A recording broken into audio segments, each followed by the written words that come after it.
Good afternoon. Welcome to the afternoon experiment. My name is Emanuel Livingston. I'm with you until about 5 o'clock. 513-717-5464. 513-717-KING. That's the number to get on board. In case you didn't know, I am the king of talk. That's the number, you know. Got to put the number in there. Got to have it all kind of work together. But good afternoon, everybody. Come on in and say hello. Come on in and say hello, if you don't mind. Y'all know I like it. If you don't mind, come on in and say hello. Robert Willis, hey, what's up? Cam, even though he said he wanted me to ignore him. I won't do that, Cam. I won't do that. Good afternoon. Daryl says, there he is. What's up? Okay, don't. I know yesterday I said about 4 o'clock, but I didn't make it home. I didn't make it home till about 6. So, you know, I wasn't about to go on at 6. Why? It was already on. I didn't get a chance to check him out yesterday. Butler Brown, good afternoon from Cartersville, Georgia. Tony, good afternoon. Lady K, she said, I can't see him. Oh, okay, now I can. Sierra, happy Friday. Miss Pittsburgh, good afternoon. Andrea, good afternoon. Tria Gaines, I don't know why I'm screaming. I feel like I'm screaming. I don't know why. But good afternoon. TC say, well, I see we showed up on time. Yeah, I had because I had such a late day yesterday, I had an early day today at the other job. So, yeah, when I can make it on time, I can make it on time. Don't give me such a hard time. Y'all know I'm sensitive.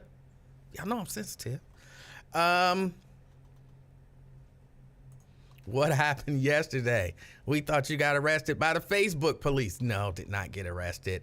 Angela, good afternoon. Salutations. Maria, good afternoon. Janice says, thought you'd get on the E-Man feed today. I got a trick for y'all on that one. Black Russian, he says hello from Bond Hill. Crystal Hoskins says, good afternoon, everyone. Checking in from Forest Park. All right. Cormaine, I hope I'm not butchering it. That's what it looks like. What's up? I still didn't I haven't figured out how to unblock from me seeing Ross Freeman. I might just need you to go to a different username. I might need you to go to a different username. Then I'll be able to see you until I figure it out here. Daryl. Oh, he's talking to Ross Freeman. Let's see. Oh, he graces us with his presence today and on time. Must be nice. Oh boy. But if I was Lincoln Ware, it wouldn't be no problems. No sarcasm, none of that kind of stuff. Yeah, Sierra and everyone, I'm sorry. I apologize for yesterday. I thought I was going to make it home by 4, but I didn't. Scott says hello to everyone. He's somewhere in Georgia. Are you not sure where you are?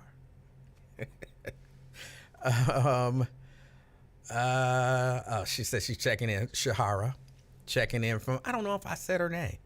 And if I did, I feel like I said it wrong. I feel like I said it like it's spelled, and we know that we don't follow the rules to spelling and stuff no more nowadays. So even though it says Shahira, apparently it's Shahara. So good afternoon. Sierra one. Yeah, I think he is. If you use the Ross Realman, I'll be able to see it. But because I blocked the Ross Freeman, everybody else can see it, but I can't see it. I don't know that I like that. That means now everything you say, you talking behind my back. Because you know I can't see it. And if you still saying it, you talking behind my back. I don't know that I respect you for that, man. Shouldn't be talking behind my back. Let's see, Pamela Kinney. Pamela Kinney, good afternoon from North Avondale. Thalia, I hope I'm saying that right. Greetings. We got Rick Owens from Coleraine. So we got Coleraine in the house. Cindy Hill. Good afternoon. Let's see. If I can get my words to come out. I had a story or two that I wanted to comment on today. Y'all know I have to take this stuff down. I look at so much. Some of it is worth talking about. Some of it is not worth talking about. Actually, some of the stuff that I think is worth talking about, y'all be like, that ain't worth talking about. Oh, but I do today. The most interesting things happen not to me, but around me. And I don't know why. I don't know. Oh, Cinnamon Fist says checking in from Arizona. All right, Arizona. And April, good afternoon. Let me clear that out for the people coming in. Let's go here. Let you know who I am. Interesting things happen. I was headed out to PetSmart. I don't have any pets. It's a long story, not even worth getting into why I was going to PetSmart. But I'm headed to PetSmart. I pull up in the parking lot, put the car in park. Now I pull behind this car that's just sitting there, minivan, just sitting there, engine running. No, I don't really think anything about it. I don't see anybody in the vehicle. So I pull behind them in the parking space, put the car in park, get ready to get out. And just as I get ready to reach for the door handle, I see a man, older white man, little, heavy set. I think he might have even been balding a little on the top, a little bit belly. He comes bolting out of PetSmart like somebody shot him out of a cannon. He is running, and I'm like, do I go into PetSmart? What is going on? What's wrong? Mass shooting's going on. I'm not about to run in when everybody else is running out, even though at this point it was only one dude. So I open up the car door, and then a lady comes bolting out like somebody shot her out of a cannon. And I'm like, okay, now I got to figure out what's going on before I go into the store. They come running out, and she's screaming now at the top of her lungs. She's using some profanity. I'm not going to use the profanity that she was using because y'all know I don't like cussing. I don't believe in it. It makes me uncomfortable. But she was screaming, "You dirty MF! You dirty MF! I saw you! I saw you! I saw your D! You try to make me look at your D! I saw that little MF! You dirty MF!" And they're both running. And I'm like, what in the world is going on? She's chasing him with her phone. And then I see 4 women in their PetSmart little blue smock things. They come running out. So they're all chasing this. Apparently this man walked into PetSmart, approached this woman, and took it out. And she was quite upset. And the other workers were upset as well. So she's like, "I'm gonna follow you to your car. I'm gonna get your plates. We're gonna take a picture of this. We're gonna send it to the police." I'm just kind of there a little bit in shock because I'm like, are they pranking me? I don't know what's going on. It don't seem normal. He hops in this car. It was a white vehicle of some sort. And apparently he had taken the plates off of the vehicle. So he planned to go to it's some weird people out there. He planned to go to PetSmart and take it out and show it to people. And knowing that if he did that, he might get chased. So he was already prepared and had taken the tags off of his car so that they could not get his tags. And then So I go, because I still got to get what I got to get.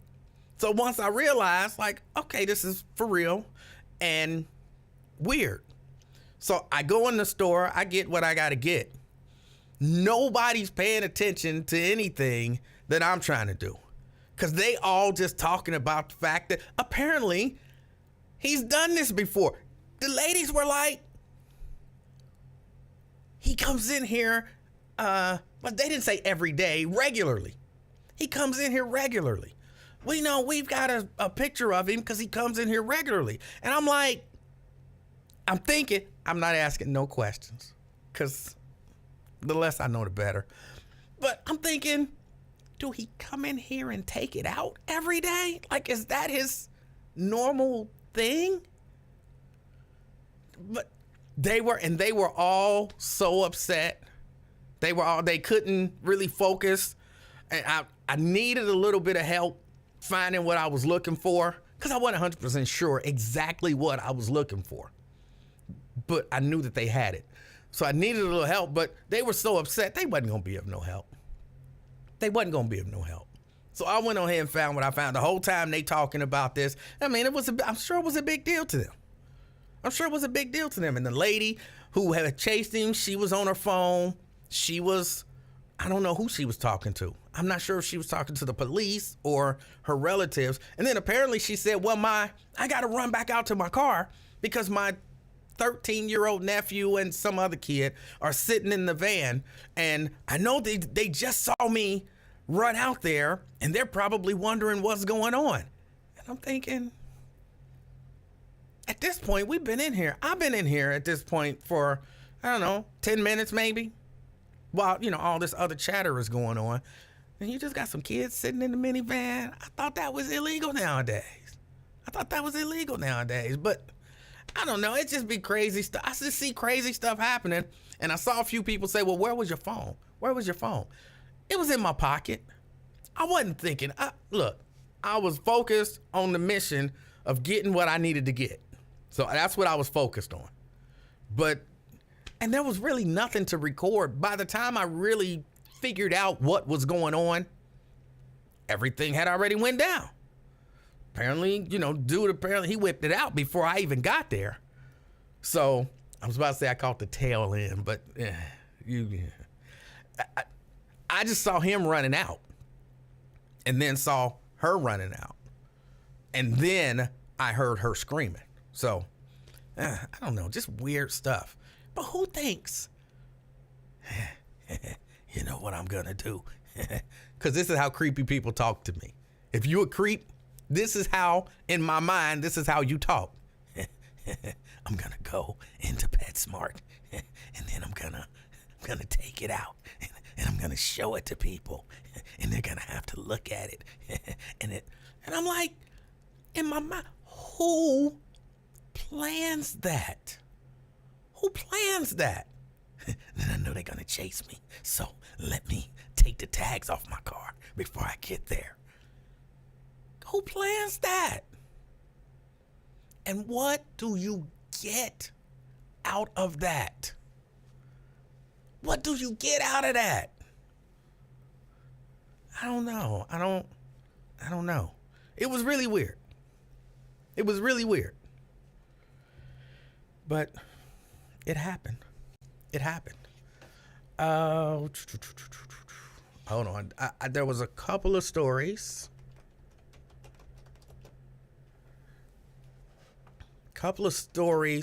That I wanted to discuss. See if I can pull this up here.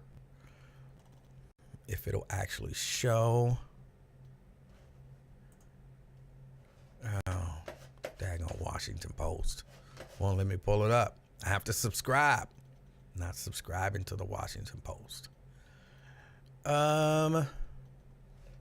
Okay, I guess we'll do it on Fox News. We'll go to Fox News. See if I can do this correctly. Put that there.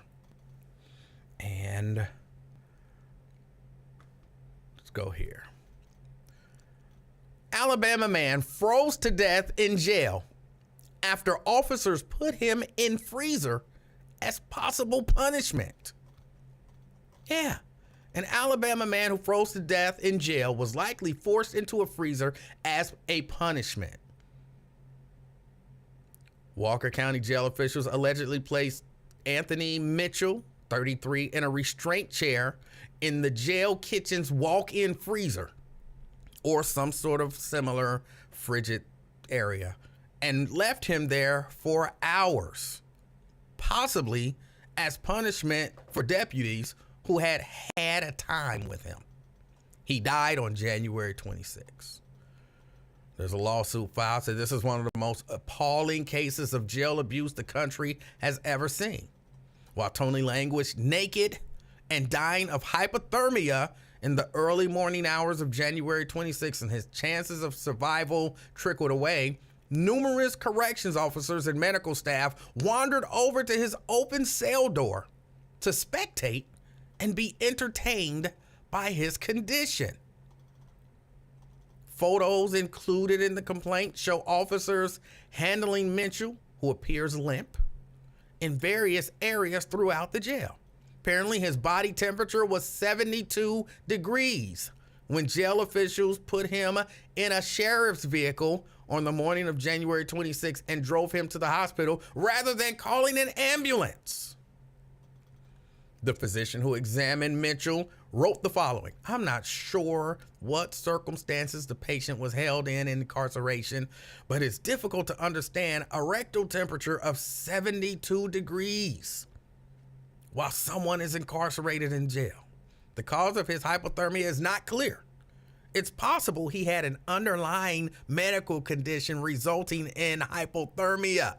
Hold on. It's possible he had an underlying condition resulting in hypothermia. To my knowledge, there is no underlying condition that drops your body temperature to 72 degrees. It's stuff like this that makes me angry. Just say he died of hypothermia. You don't have to add all this other stuff to what attempt to cover up. Is that what it is? So you want people to look at your report and say, ooh, he might have had a medical condition that caused it. His body temperature was 72 degrees. That's horrible. All right, let me go back to reading.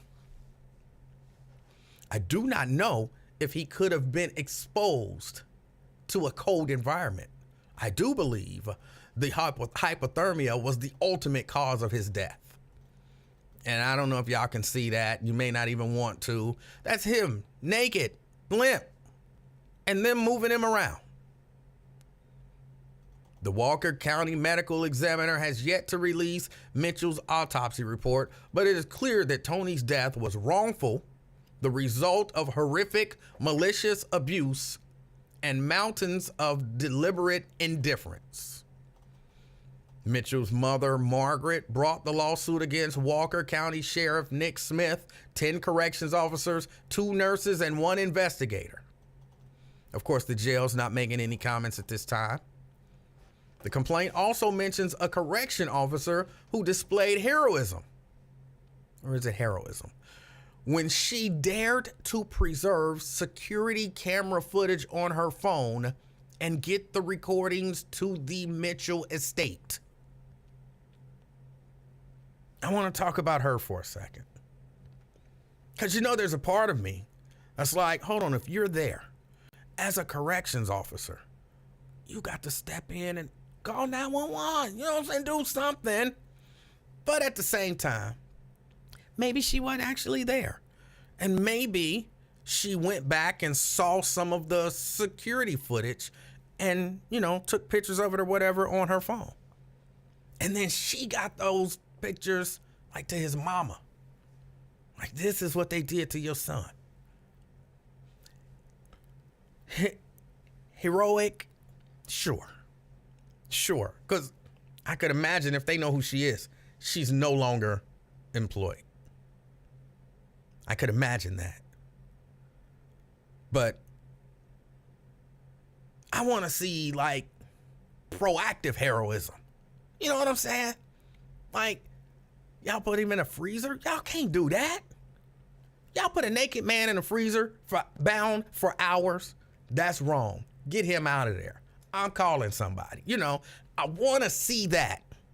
But, I mean, I guess if you came along and the dirty deed was already done, I don't like calling it dirty deed. That sounds innocent. And this horrific thing had already happened to preserve something for the family. Okay, heroic.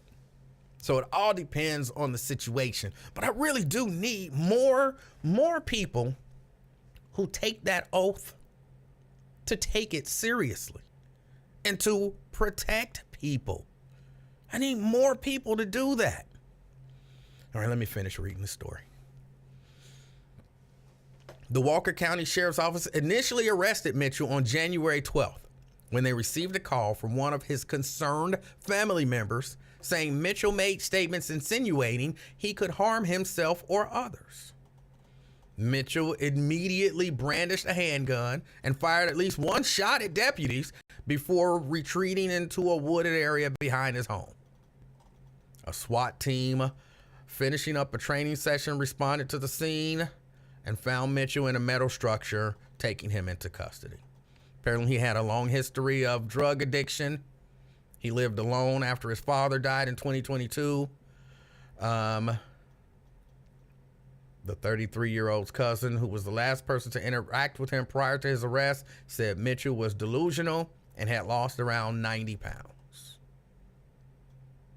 The lawsuit alleges Walker County authorities violated Mitchell's civil rights and ultimately ended his life by improperly training, retraining, instructing, supervising, and disciplining jail officers.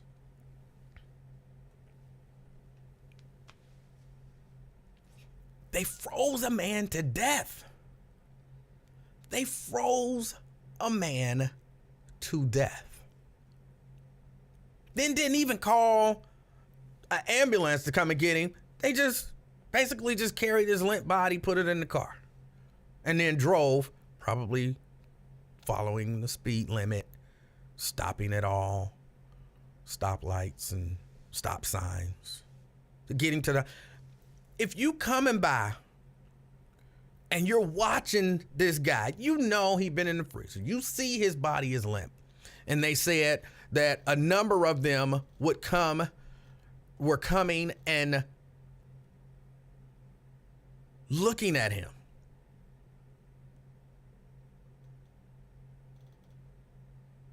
How do we get to this point? And how do we fix this stuff? Now, for all y'all always talking about, oh, man, you only talk about black people. No, I'm against misconduct, period. This was a white dude. Because, see, here's the way I look at it. If they'll do it to him, they'll do it to me. And they shouldn't do it to anyone. Nobody should have to endure. I mean, look, maybe I take it a little more. I don't like the cold. Like, I went outside today. I got on a hoodie. I got on a thermal type shirt, and I got on a t-shirt. You can't see the t-shirt. And I got on a t-shirt. And I'm still cold. You know what I'm saying? I hate the cold. Man, you put me in a freezer butt naked and bound up for hours? That's just straight torture. Y'all froze a dude to death. How can you not look at this and say, I don't care what race he was? That was terrible, and it should not have happened. So I don't care what race he was. That's terrible, and it should not have happened. That's the way I see it. Andre says, I don't know, where is that at, Andre? You sounding like CK on this one. What do you mean? I don't understand. I think I'm 100% on point on this one. 100%. I don't know that anybody could even possibly argue that it's okay to freeze a brother to death. How is that? Nobody could make that argument. This is not a training issue. It's a lack of humanity issue. But what happens? What happens? Look, you can't convince me, and I'm just being honest. You can't convince me that people, when they say, I want to go into law enforcement in some capacity, be that a corrections officer, be that a police officer, a sheriff, any capacity in law enforcement. I believe for the most part, people are honorable. People are honorable when they do that. So my question becomes, what happens? What happens? What happens between I want to become a police officer to help people, or, whatever, or even I want to become a police officer because it pays well? Because depending on where you are, it can pay very well. What happens between that and I just don't give a damn about people? I will watch a person die. Don't cross me, because if you do, I will kill you. Don't question my authority, because if you do, I will watch you die.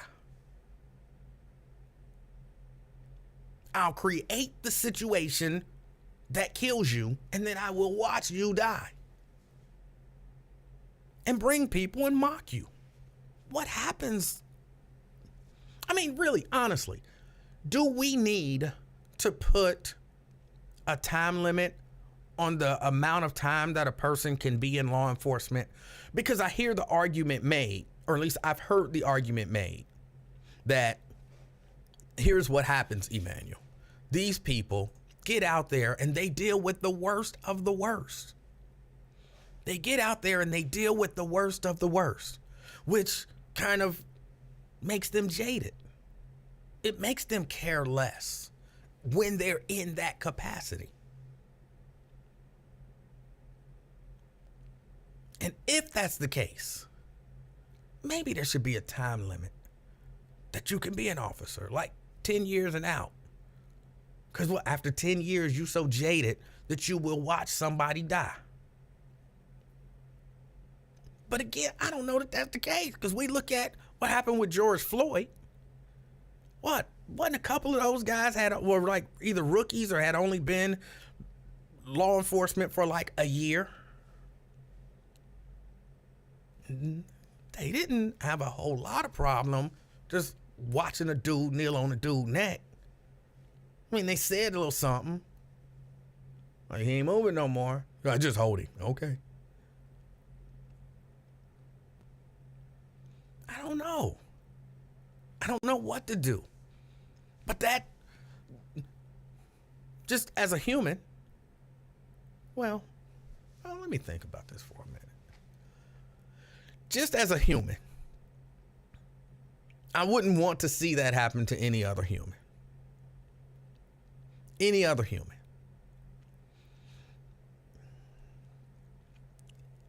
Am I willing to go far enough to say, if I saw that happening to any human, I would step in and intervene? I don't know that I'm willing to say that. I don't know that I'm willing to say that.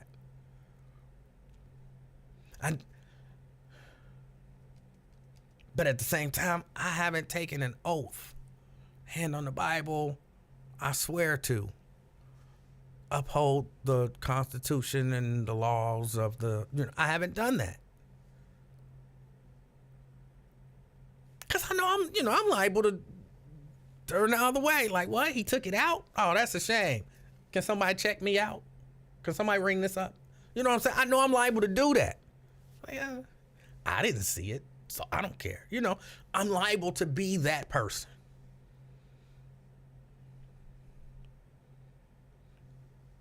I don't know that I'm just liable to just watch somebody freeze to death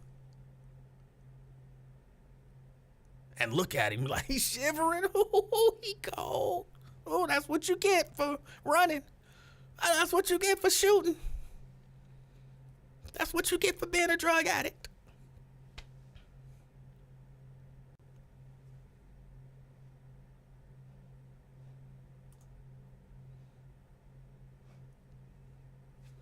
I don't know.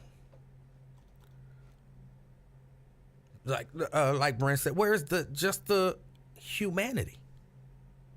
Where's the humanity? If they did that to the prisoner, they probably had it in them to do something to a sole officer that would have dared to correct them in real time.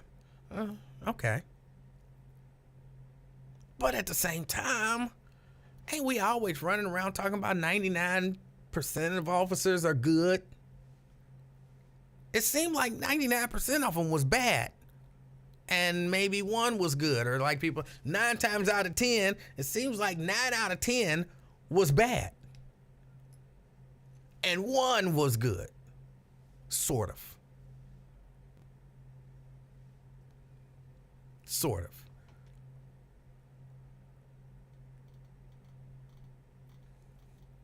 Hold on, I saw somebody else said something. R-Dub, the WWE man, he said, you absolutely care because you brought up race. Yeah, I care.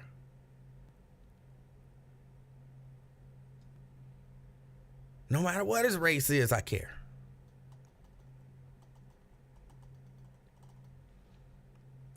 Cam says he was not a brother. That was white on white crime. He is a brother in the sense of just humanity. He's a brother just in the sense of humanity. He ain't a brother, you know, but he was a brother.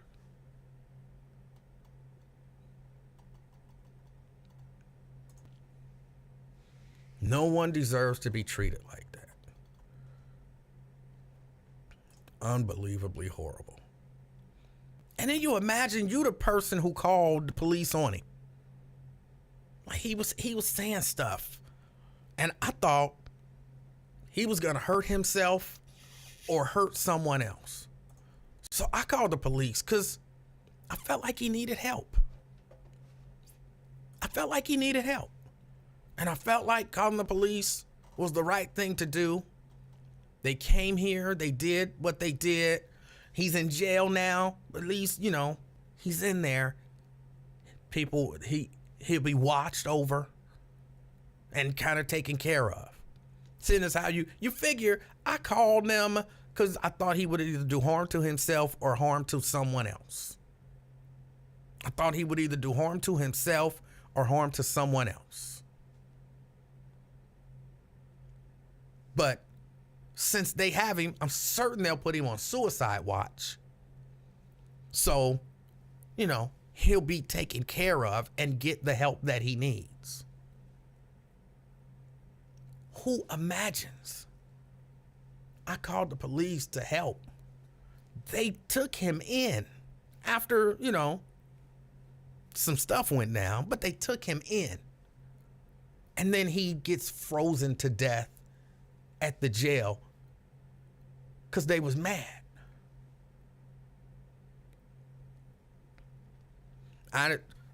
Nothing's going to bring him back, clearly.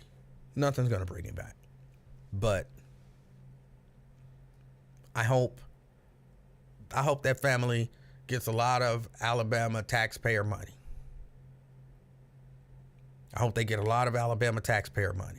You know, I'm changing my mind on the way we pay out these settlements. Because I used to be like, no, taxpayers shouldn't have to foot that bill. The officers or the people who were involved, they're the ones who should have to foot that bill. I've changed my mind on that, or at least it's changing. I believe they should, but I'm okay with the taxpayers footing the bill as well. Here's why, and hopefully it'll make sense to you. Because if we say it as taxpayers, this is unacceptable, and something has to be done about it. something would be done about it. But we don't do that. Not enough of us. Enough of us look at it and say, well, I guess he shouldn't have ran. Well, I guess he shouldn't have fired a shot at police.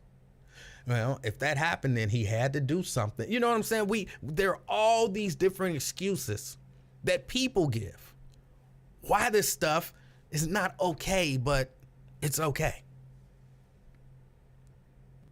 People just aren't mad enough about it. And so if you're not mad enough about it, then you should have to pay for it. And until you demand that we do something about that, and your elected officials demand that we do something about that, then we should have to pay for it. We empower them. We give them the authority legally. And then a lot of us morally, we give them the authority as well. So yeah, I'm okay. I'm okay with taxpayers having to pay for it. Scott said maybe at some point taxpayers will get fed up and start complaining about it. I don't see that happening. I don't see that happening. Well, you know, Scott, like some of my people say, back to blue until it happens to you. There's enough people willing to back the blue no matter what. No matter what. And the only thing that'll bring them around is when it happens to them or someone that they love or care about. Then they'll be like, oh, this is so wrong. This is so terrible. I know I've told this story before.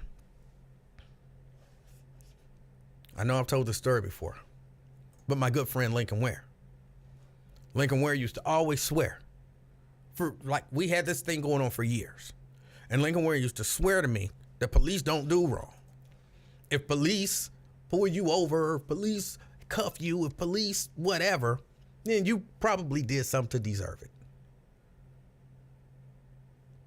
And I used to be like, nah, Lincoln, sometimes, mistaken identity happens, bro. Sometimes police are just kind of irresponsible. Sometimes stuff happens and no, that's not the way, For years and years, we had this little debate going on.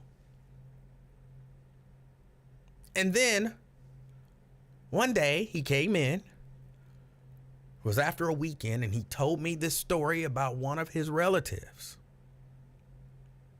I don't remember who it was, a cousin or somebody in-law, whatever it was, somebody that he knew and actually cared about, was out in their yard or something at night and ended up being handcuffed by police and put into the car and treated rudely and disrespectfully and all of that kind of stuff.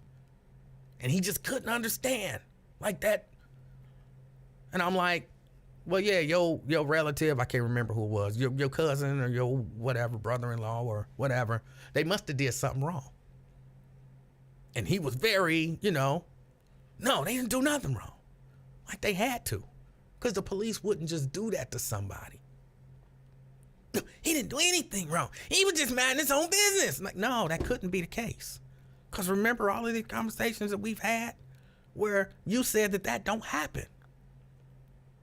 You said that don't happen. Well, it happened to him, then it happens. And then for even a while after that, he could only understand that it was wrong when it happened to his relative. But all the other times, it had to be right. And I'm like, dude, that don't even make sense. Like, you're not even being reasonable.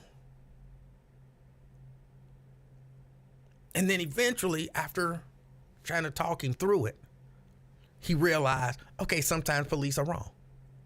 Sometimes police do stuff wrong intentionally. Sometimes they just don't care.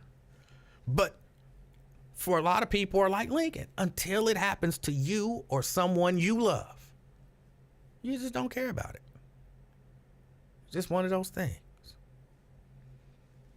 But that's how a lot of people get involved in causes and stuff. And, oh, you find your biggest breast cancer advocates or whatever you call it, people searching for the cure for breast cancer. A lot of times that's just because somebody that they knew and loved dealt with it. And that spurs them into action. So sometimes when you hear me saying stuff like, I hope that happened to you one of these days. Which is, y'all know that's why Vernon is mad at me. Because I said, when it's your daughter, you'll look at it different. When it's your daughter, you'll look at it different. And that just shook him because he had to actually think about some of this stuff happening to his daughter. And then he's like, oh, I hate you. Hold on, you hate me? You hate me? Talking about a frozen white man with a Black History Month backdrop. I'm not sure what one has to do with the other. A part of our history is fighting for justice for everyone. That's a part of the rich and wonderful history of Black people here in America. You didn't know that, really? I thought you knew that. Come on, your last name is Yisrael. You're supposed to know this stuff. You're supposed to know this stuff. 513-717-5464. 513-717-5464. That's the number to get on board. There was another story that I wanted to talk about that was a little, not quite as, I don't want to say serious, but not quite as horrible as that one. Hold on, I got to look it up.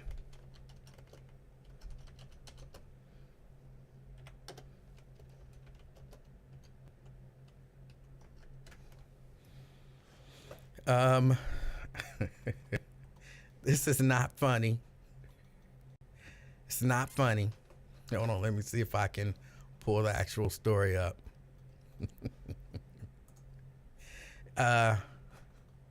It's not funny. I want to be clear. This is not funny. All right? It's not.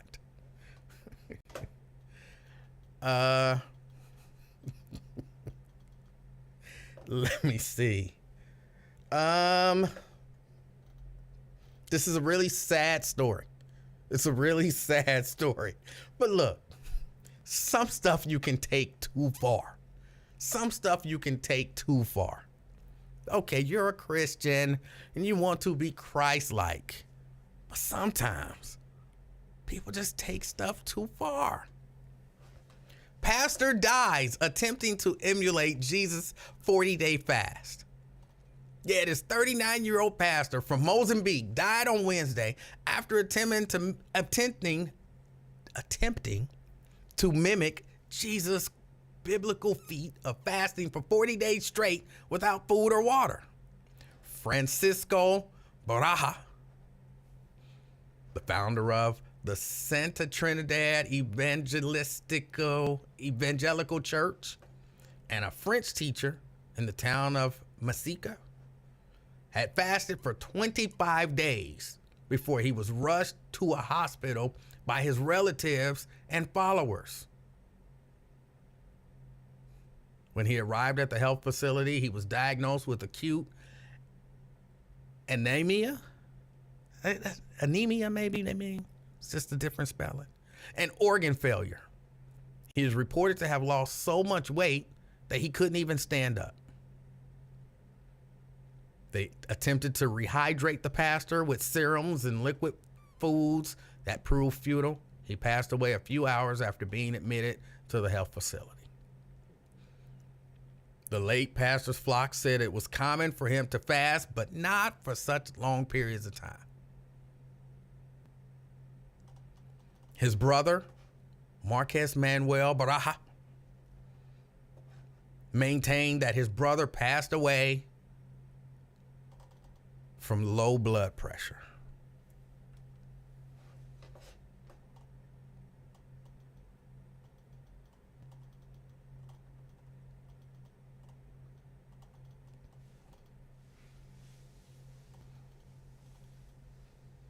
That's horrible. Why would you try that? It's not funny. But why would you try that? Why would you try that? What you say? Oh, Jesus did it. Why would you try that? What? And look, I believe you can go overboard with almost anything. I believe you can go overboard with almost anything. Who gonna try 40 days? It's not funny. Who gonna try 40 days with no food or water?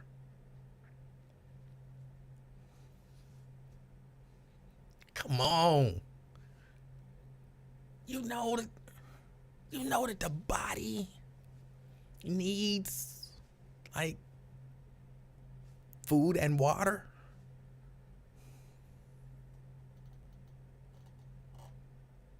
That's just overboard. I mean, clearly. But his brother's still talking about, nah, he just had low blood pressure. What? Because they believe so much. And there's nothing wrong with believing. But at the same time, come on, some common sense got to kick in. Some common sense got to kick in.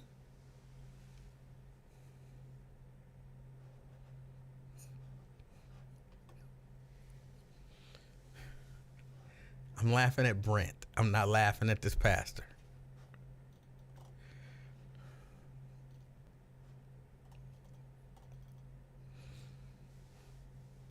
You got it.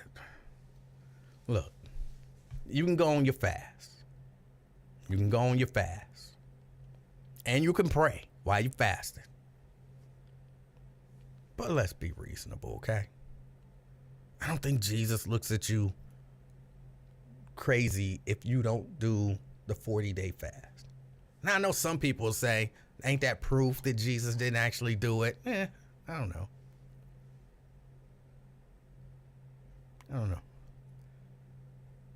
It's a different situation. Because Jesus was Jesus. You're not Jesus.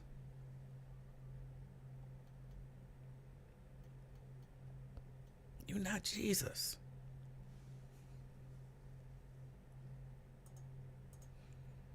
Daryl says, I'm laughing at his dumb ass. God didn't tell that fool to fast like Jesus.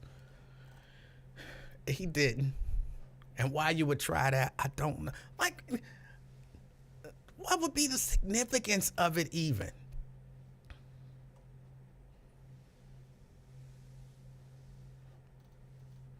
I'm eating. And I'm drinking. Some water, some Gatorade, something. That's just terrible. That's just terrible. And there was another story that I didn't get an opportunity to write down. I don't know exactly what it was. I'll have to look it up. But yeah, that's terrible. Again, 513-717-5464. That is the number to get on board.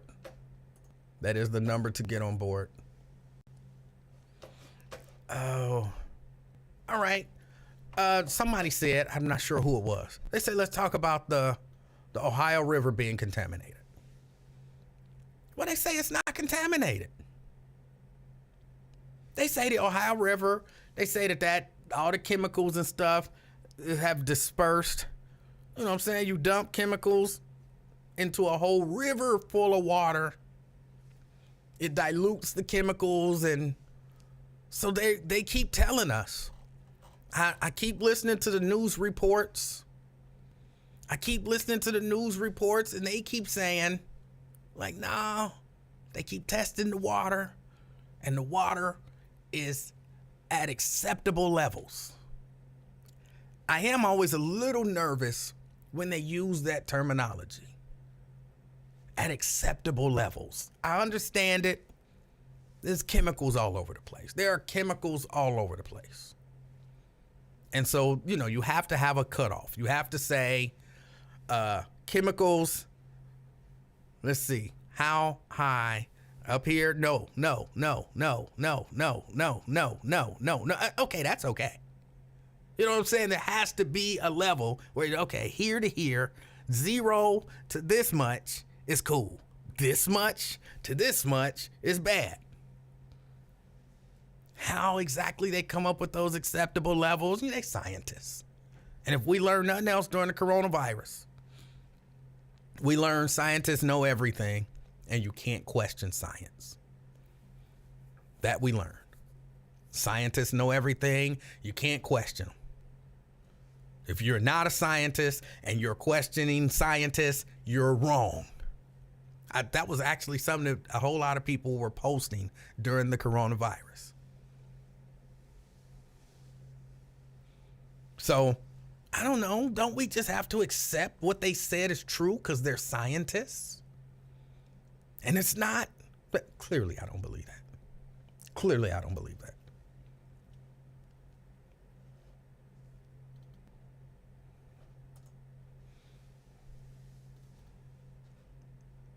But they keep telling us that the levels, well, they say that, Cincinnati Waterworks, I guess, whoever, they're closing off the water intake to the Ohio River as the chemicals come this way. Just look, the water is fine, but just the abundance of caution. We just gonna let all the chemicals just go by us. But I thought the water was fine.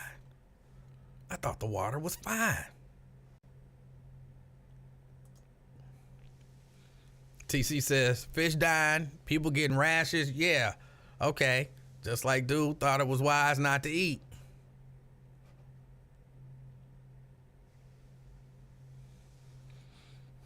I don't know. I'm a little different than some of y'all.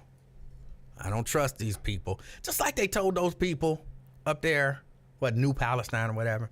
They told them, y'all can go home. Yeah, everything is fine. Everything is fine. Y'all can go home. Go ahead and drink the water. Nothing wrong with that.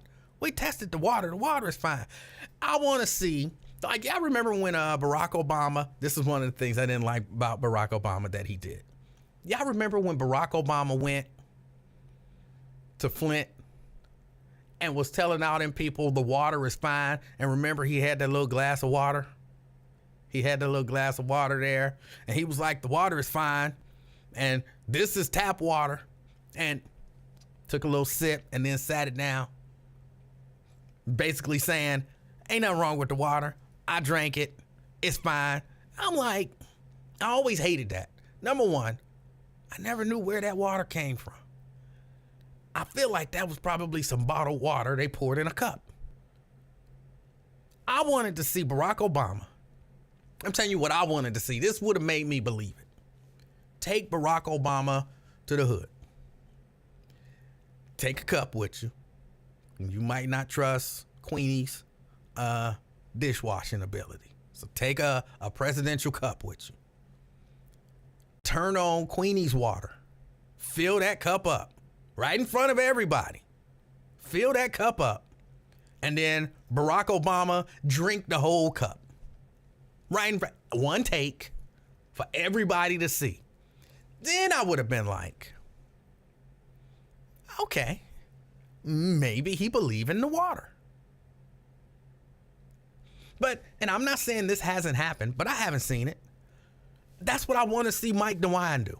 Mike DeWine keep telling them people, go home. The water is fine. There's nothing wrong with it. Go home. Go live. I want to see Mike DeWine. They can rent out somebody's house. I know somebody will rent their house to the governor. You can get security to make sure everything is going to be safe. And you go stay in one of their neighborhoods where y'all done blew up all them chemicals. And of course, it went up in the air. What goes up must come down. Chemicals all over the place. You stay there for a week, governor, and drink tap water for a week there. That's what I want to see. It's easy to tell people, oh, everything's fine, just go home, when you don't have to go there and live there. and deal with that fallout. I can almost guarantee you Mike DeWine is drinking every time he go through there. Either he ain't drinking nothing or he drinking some bottled water. Mike DeWine ain't turning on no faucet in no New Palestine. Them EPA dudes that keep talking about we tested it and ain't nothing wrong with it, they not drinking that water. They not doing that. I was listening to Trisha Mackey. I don't particularly care for Trisha Mackey. She was very rude when we used to have a partnership with them.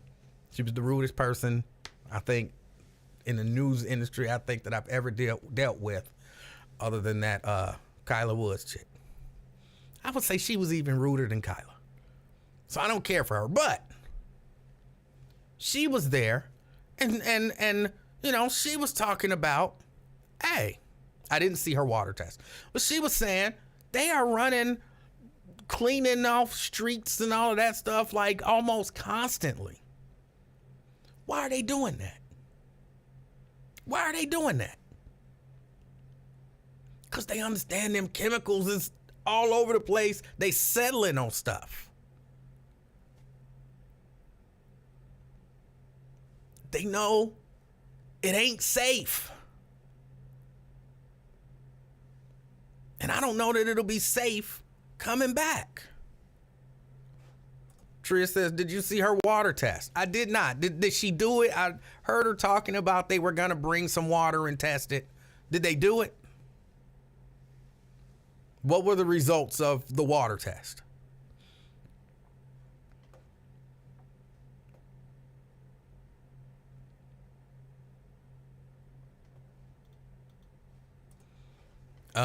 Offering residents $1,000 is a slap in the face. And they don't care. They really don't care.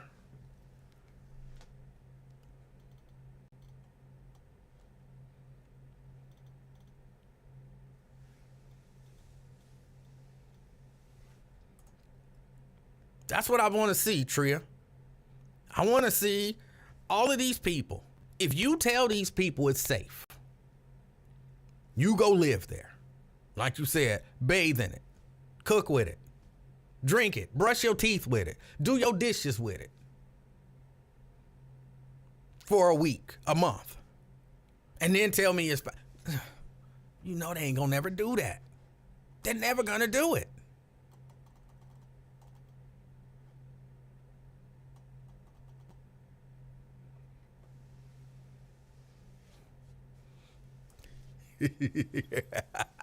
Hold on, I'm a narcissist because I don't like Trisha Mackey? She was rude.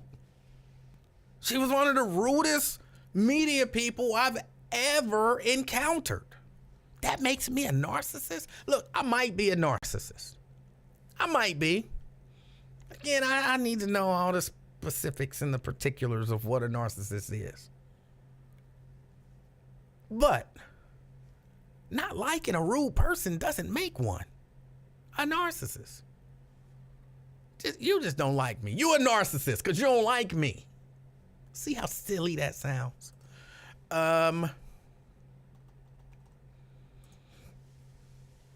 Janice says it's coming our way, but they say they're going to shut off the intake valves. They say they're going to shut off the intake valves, so it won't be no problem.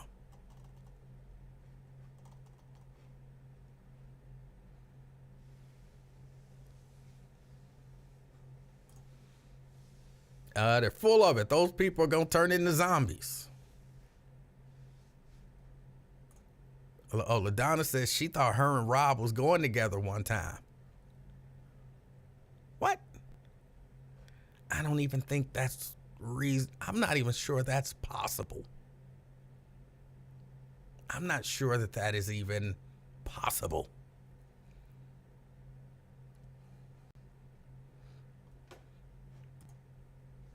TC says, oh, that's not TC. Hold on.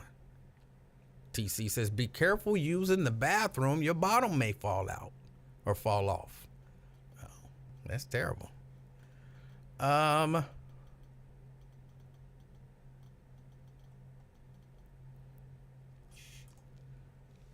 Somebody says I was told the same thing by somebody who worked directly with her. I don't know how she is in her everyday life. I don't know her. I just know at one point, the Buzz had a partnership with Fox 19. They would call in and do their news things. Regina Carswell, Sheila Gray, Rob Williams, Jack Atherton.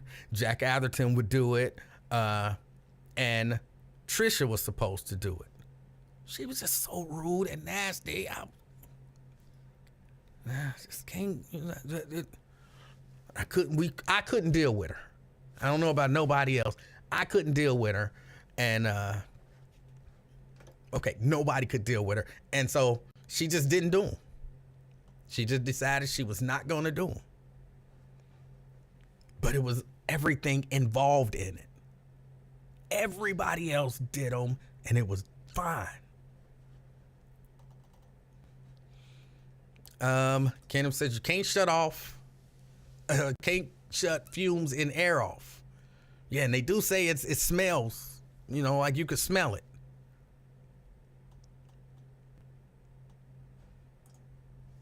All those folks in New Palestine, Ohio, probably all voted for Mike DeWine, so karma is undefeated. TC says, Rob like men. I don't know that to be the case. I don't know that. I don't follow him enough. At one point, believe it or not, we had the same barber. And he was just a nice dude. That's all I knew. You calling Rob gay? I am not calling Rob gay. Rob is a nice dude. That's why I'm saying I don't know that it's possible. Because he's such a nice guy. And she's such not a nice human from my dealings with her that I don't even think it's possible.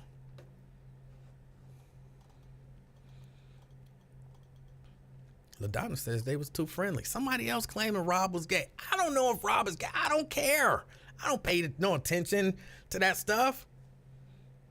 Here's what I'll tell you. I ain't never seen him have sex with a man. I never seen him have sex with anybody, but that's how I would, if he either say he gay or if I see him having sex with a man, I'd be like, he gay. How you know he gay? I saw him having sex with a man. Oh, that would be the proof for me. Short of, I ain't never seen it. I ain't looking for it. I don't really care. If he ain't talking about it, I ain't thinking about it.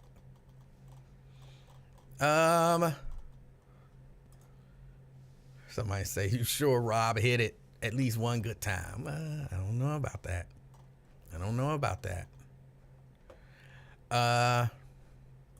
R-Dub, he's back. No, I'm just noticing you have problems with more people than most. That's possible.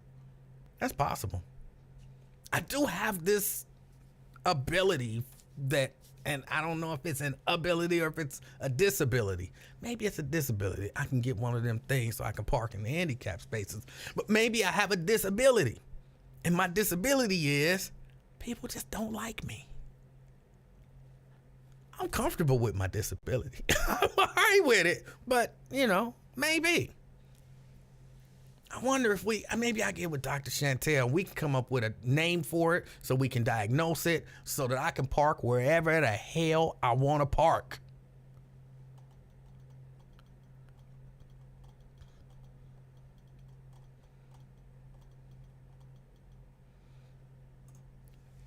You heard they lost the contract? We didn't have a contract. So whoever told you that is a liar. Whoever told you that, they're a liar. Maybe Trisha didn't like you. It wasn't just me. If you might have something, you might be onto something. If it were just me, it wasn't just me.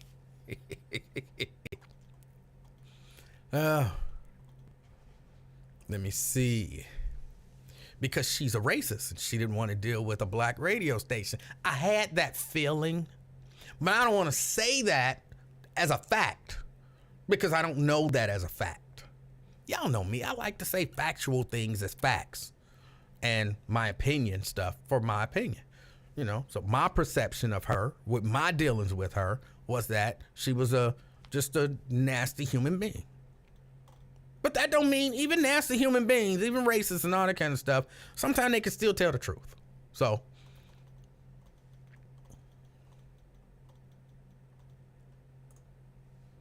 let me see. I bet if this happened near the governor's mansion, he would not be staying there. No. No. Let me see. I'm sorry, I'm looking at comments. Somebody else talking about Rob. I never forget that time. Robin Williams? Are you talking about Rob Williams or Robin Williams? You're talking about Rob Williams. Had lint in his hair during the news. They were wrong for not telling him.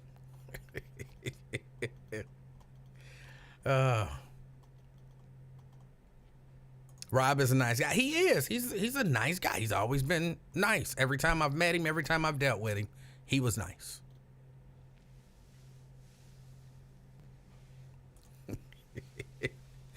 He came into Blockbuster in Clifton with a white guy when he was there and they rented a movie. And that don't mean that he gay. Sierra says chronically unlikable. We have to name it. I don't know what the process is for something being a disease or a disability. Something being a disease or a disability. Like there's nothing I can do about it. I try to be nice. Not necessarily friendly, but I try to be nice to everybody. But people just don't like me. They just don't like me. Now I try to be honest. That might be a part of it. And I can't help that. I'm like addicted to honesty. It's an addiction. It's a disease. But you don't even get one of them little placards for being an alcoholic. You don't get a parking sticker or whatever for being alcoholic. So it's got to be deeper than that. I need this to pay off in some way, shape, or form. It's a disability. I'm telling you, it's a disability. Rob Williams was not the one at PetSmart.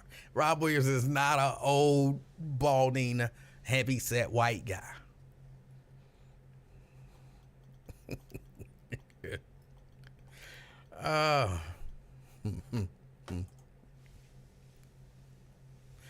What would be tripped out if Rob showed up on this live cussing us all out in a nice way? Even if he cussed me out, I just think Rob is a nice dude. That's it. Y'all trying to do something else. I'm not even going to entertain that conversation no more. Something wrong with y'all. Something's wrong with y'all.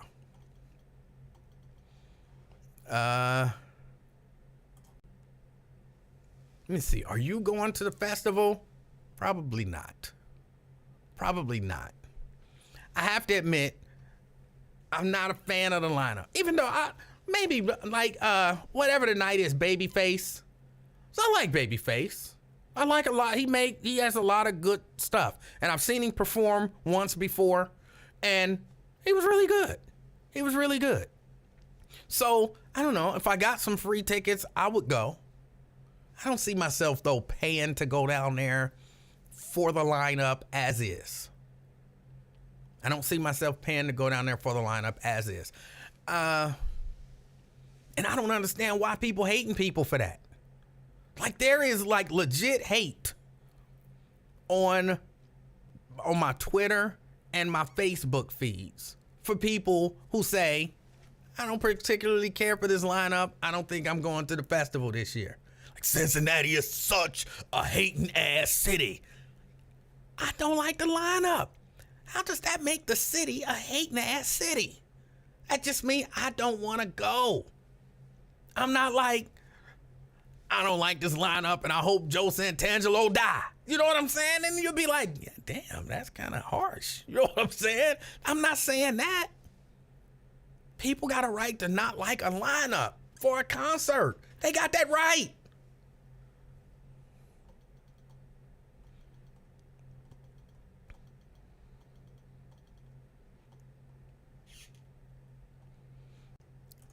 You read it all wrong. I'm not sure what I read wrong. I apologize if I read it wrong.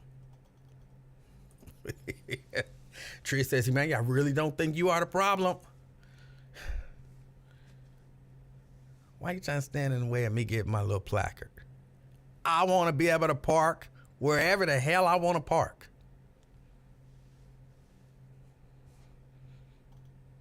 I think I'm the problem. It's a disease.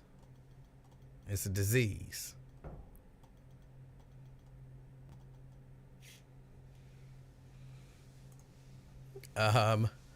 You're using the nice word with any definition you choose. Nothing matters anymore. Well, that's kind of true. It's all stylized speech. Your granddaughter is going to be just like you. Maybe she'll be able to park wherever she want to park too. Let me see. Scroll. I'd love to see Babyface, just not at the festival. Yeah. I wouldn't mind seeing him at the festival. I'm not a hip hop dude. Snoop is not a draw for me. Maybe he's a draw for, maybe he's trying to, I don't even know if Snoop is a draw for younger people. But Snoop is not a draw for me. I got nothing against Snoop. But I ain't never been like, oh my God, I got to see Snoop. Never. Nothing against it. I'm not a hip hop guy. So, that's reasonable. But maybe it's if it does well, it does well. If it doesn't, it doesn't. It won't affect me one way or the other. I don't make money off of it. I don't lose money because of it. Won't affect me either way. Babyface has a nice concert. My wife and I saw him in Dallas a couple years ago. Didn't realize how many hits he wrote for other artists. Yeah, and he performs a lot of them. And he performs them well. Yeah. So what about Al Green? Lincoln came out there singing all them old songs. Let's Stay Together. I thought Al Green was a minister. I got nothing against Al Green. He got a few songs that I like. I'm not one of these Al Green aficionados where you're like, oh, I love Al Green. Al Green's all right as far as I'm concerned. He's all right. I mean, if he was somewhere and I happened to be there, I wouldn't leave when he came on. But I don't know that I would make my way out specifically to see Al Green. Like, even if it was free, like if y'all was like, hey, look, Al Green is playing tonight at the Redmore. It's still called the Redmore, ain't it? I think it's still called the Redmore. Al Green is playing tonight at the Redmore. Let's go. I'd be like, how much do it cost to get in? You'd be like, it's free. I'd be like, it is. I'm going to go all the way over to Hyde Park.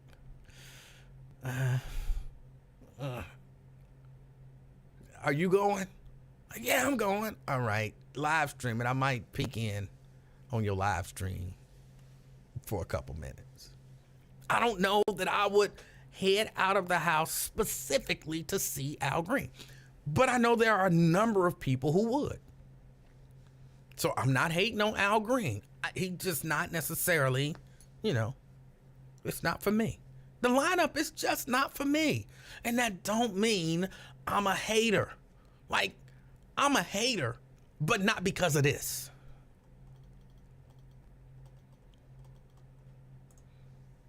The graphic design on the festival's flyer bugs me. I haven't seen it. Somebody says they'll have on a mask. TC says, FYI, I will have my mask on at the concert. All right.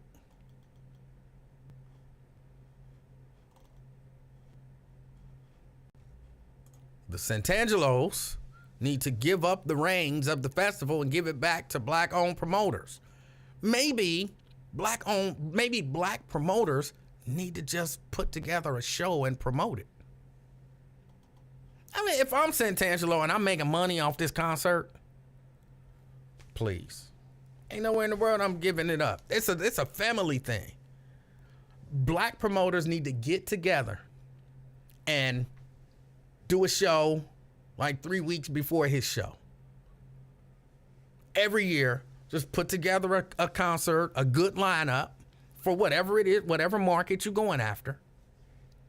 Put together a good lineup and put it on like 3 weeks before him.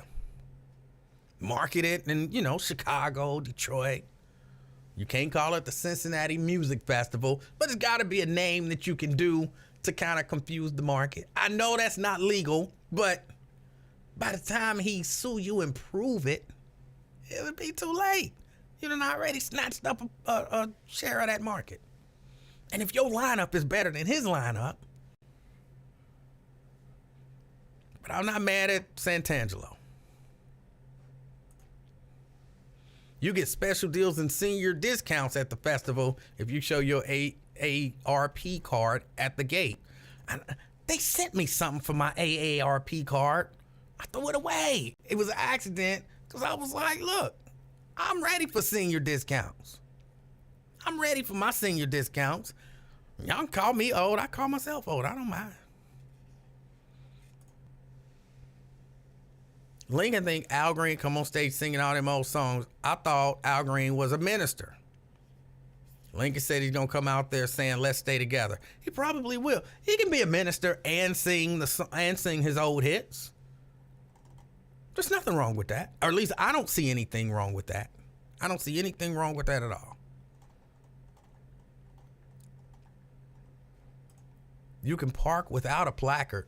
I need the handicap thing hanging on my thing so I can park in that first thing with the handicap logo on it. That's what I need.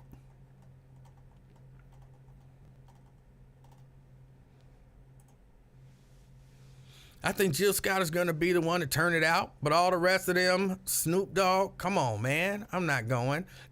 Hold on, let me pull up this lineup. Because I heard it. What is it? The Cincinnati, if I can spell, Music Festival 2023 lineup. Where is the lineup?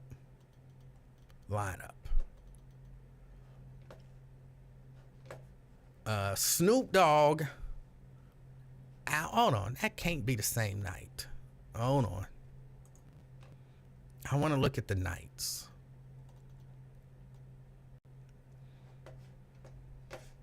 I'm not subscribing to y'all newsletter.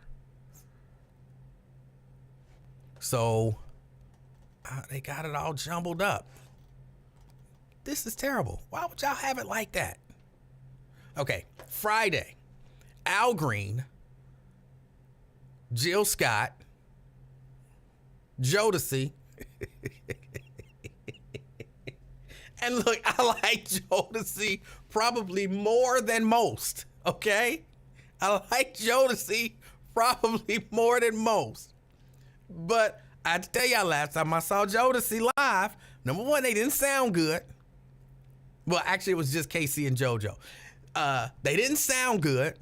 I do still remember KC jumped when he was singing "If You Think You're Lonely Now." He jumped on his bodyguard's shoulders, and the bodyguard walked around the Heritage Bank Arena, and he was up there singing, and he was, hunching. I'm like, bro, you're on somebody's shoulders. You are humping the back of that dude's neck. Stop. He was hunching the back of that dude's neck. It was hilarious. He just singing on some dude's shoulder, walking around hunching his neck. He was getting it too. And I'm like, that is wow. That's not normal. So I can't get that image out of my head. maybe I need to go see him again in an environment where he is not going to be hunching the back of some man's neck. And then maybe I can take them serious. He was getting it too. Like a dog, you know what I'm saying? How them dogs get on you. And they be getting it. It's not that funny. Stop. It's not that funny. But he was getting the back of that dude's neck was very satisfied at the end of that song. We got Midnight Star. Can't beat Midnight Star and Gerald Albright. So on that, I mean, I've seen Jill Scott before. I think she does a good show because she performs, she sings. I'm not confident that Jodeci is gonna sound amazing. Midnight Star, it's Midnight Star, and Gerald Albright. And of course Al Green. And then on Saturday, Snoop Dogg,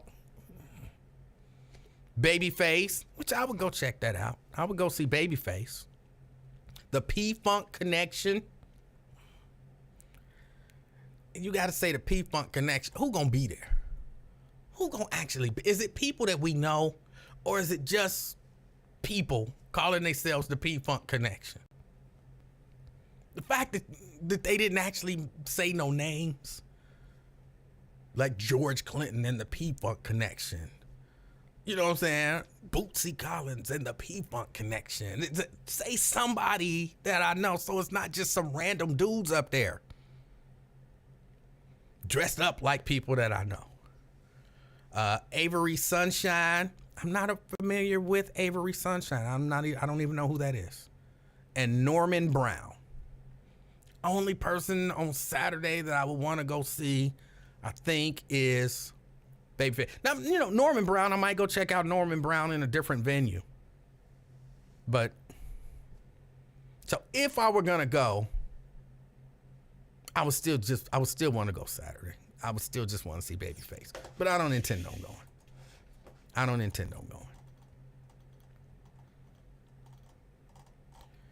Hold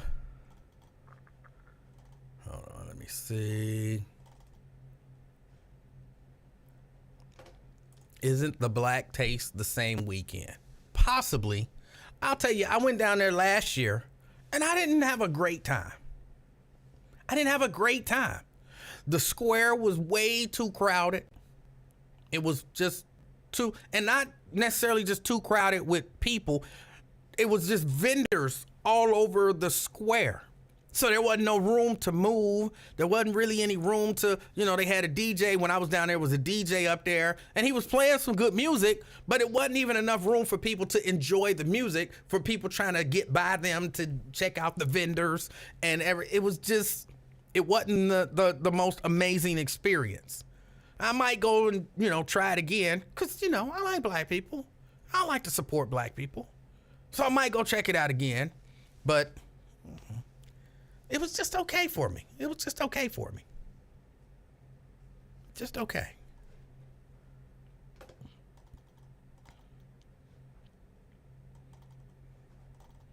Let's see. Share your screen. Oh, I'm sorry. I might pull it up again. Yeah. And again, I'm a huge Jodeci fan.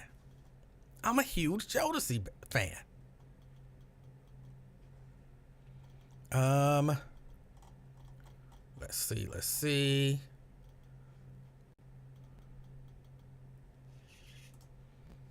Somebody says, Jeannie, she says, Jodeci was great last year when they came here.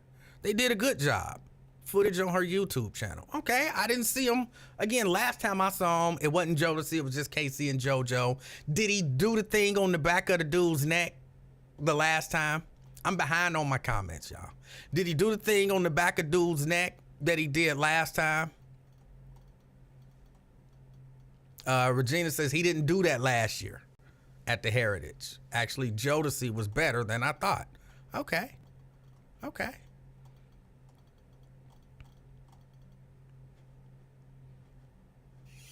It ain't George Clinton, so they ain't funky enough. Norman Brown is pretty good. Yeah. Yeah.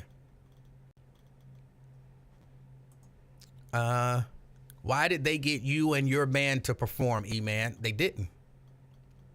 Oh, why didn't they ask you and your band to perform, to be a part of the lineup? We're not big enough. We're not big enough.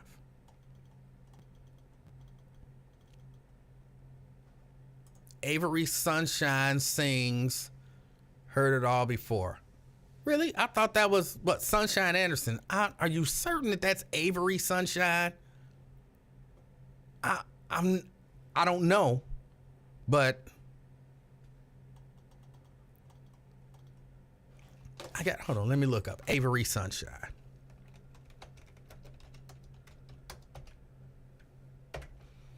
Avery Sunshine.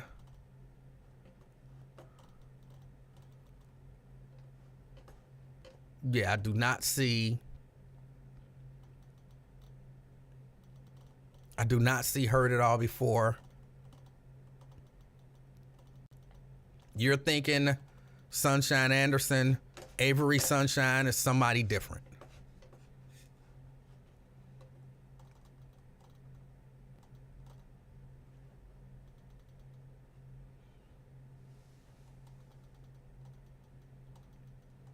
Oh, a few people are saying, yeah, that's different.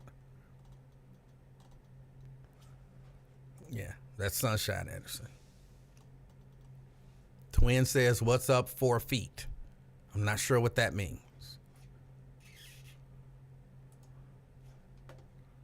Was that some gang humor? If it was, I didn't get it. I've never been in a gang.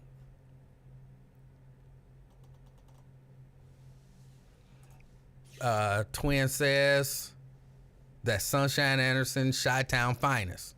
And don't forget R. Kelly. You can't claim Sunshine Anderson and not claim R. Kelly.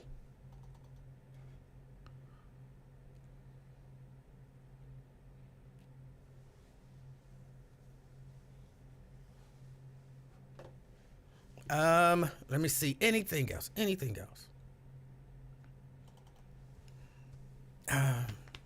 But yeah, no, I won't be going this year. If someone has a free ticket, I'll have to kind of determine what time to show up and what time to leave. What time to show up and what time to leave. But, oh, and there was also, hold on, let me see. Let's go over here since Sierra wants me to share my screen. There's also, hold on, let me move that off the screen. The 50th anniversary of Hip Hop Celebration lineup to be announced. That's on Thursday. All right. You got Friday, Al Green, Jill Scott, Jodeci, Midnight Star, Gerald Albright. And Saturday, Snoop Dogg, Babyface, P-Funk Connection, Avery Sunshine, and Norman Brown. All right. Well, again, not the best lineup in the world. But I'm not mad at them. You gotta get what you can get. And hopefully people come in and enjoy it.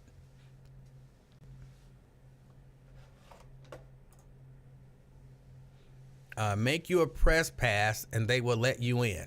It's not the way that works. They have to accept, it's a private thing. So they get to determine who gets a pass, even a press pass, to come in. Like when we do the show that I do, the producer, he determines. Like CNN could come. Now, I'm sure if CNN showed up and said, hey, we want to, broadcast and highlight your show, he'd let them. But he doesn't have to. He actually issues out his press passes. And if you don't have one, you can't get in. no matter what credentials you have or what network you're with. So I don't think you understand the way press passes work. You must have a not understanding.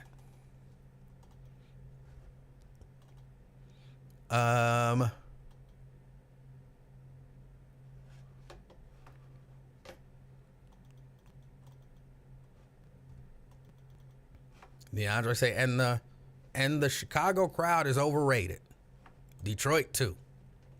Well, but they buy the tickets. You know, they buy a large number of tickets. There's a large contingent that comes from Chicago, that comes from Detroit, that comes from out of town. So tell them you eat dinner at Lincoln Ware's house. That would be a lie. I've never been invited to Lincoln Ware's house. Never. Even when he invited everybody to work at the radio station, he invited everybody except me. That was when he was trying to get me fired.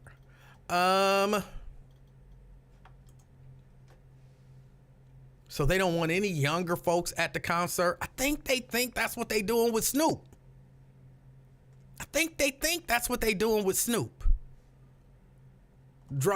Pulling a younger crowd.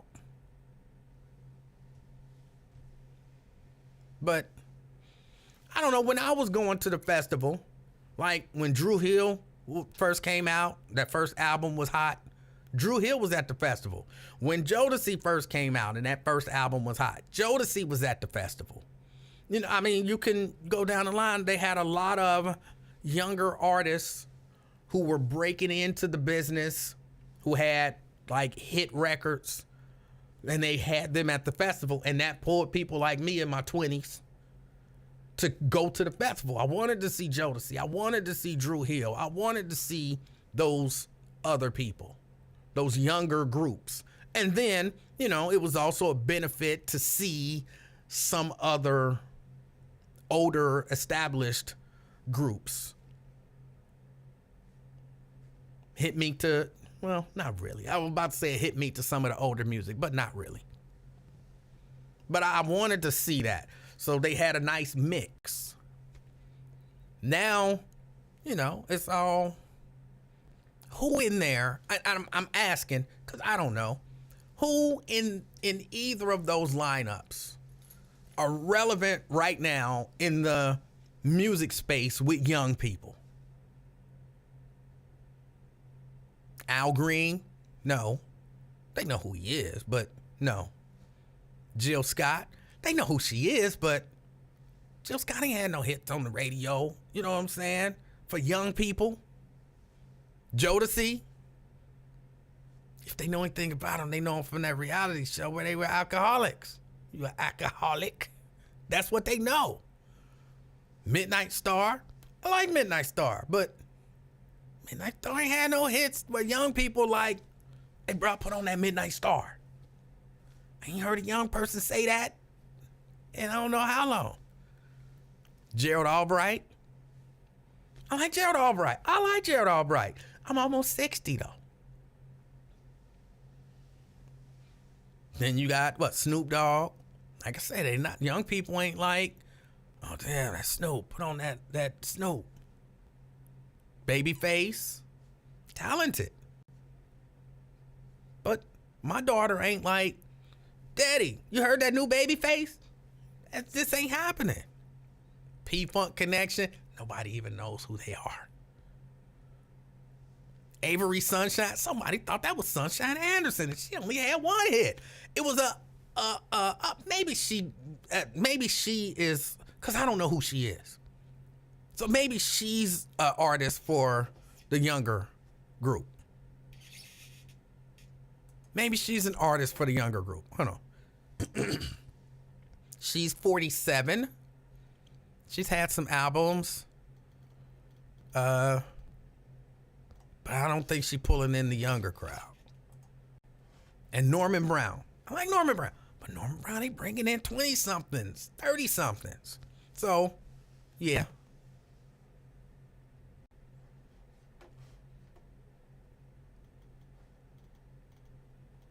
Yeah. Snoop Dogg is more of a personality than a musician at this point. Right. Right. And don't even get me wrong, like Janet Jackson last year, you know, Janet ain't had a hit in a long time.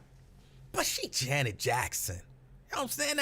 And I think that's what they think they pulling off with Snoop Dogg. Like, oh, we had Janet last year. We got Snoop Dogg this year. Because for whatever reason, white people love Snoop Dogg. So maybe that's what they thinking. Like, it's Snoop Dogg. We gonna get a lot of white people who want to come and see Snoop. I don't know. I don't know if that's gonna happen. Did you see the video of the girl getting attacked in the empty gym in her apartment complex? Freaked me out. I work out a lot and used to go to a gym that would be empty. Watching it was so scary, and the crazy thing is she let him in thinking he was... All right, gotta hide it so that I can read the rest of it. Coming to work out. Crazy. Okay. Snoop ain't no damn Janet. I know that. You know that. But I don't know that they know that. I was listening when Joe Santangelo was on with Lincoln. And he said, you know, basically, we got Snoop. Like, everybody's mouth was gonna drop. Like, oh my God. Like, I feel like in his mind, he thought, we got Snoop.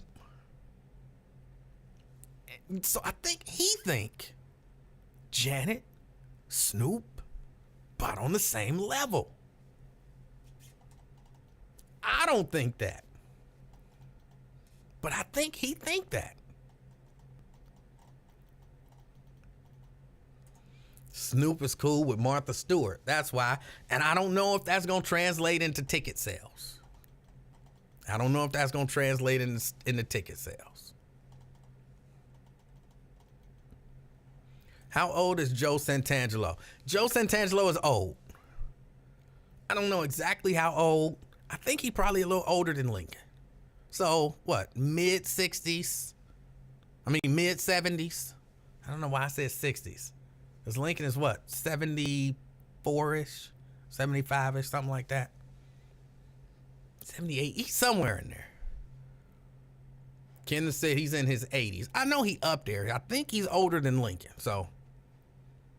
And yeah, for him, as a white dude, older than Lincoln, surveying the landscape of music, and then he see Snoop Dogg out there, he's like, he gonna bring them all in. He gonna bring in the Martha Stewart people. He gonna bring in the Chronic people. He gonna bring in the gospel people. He gonna bring in everybody. We selling the stadium out.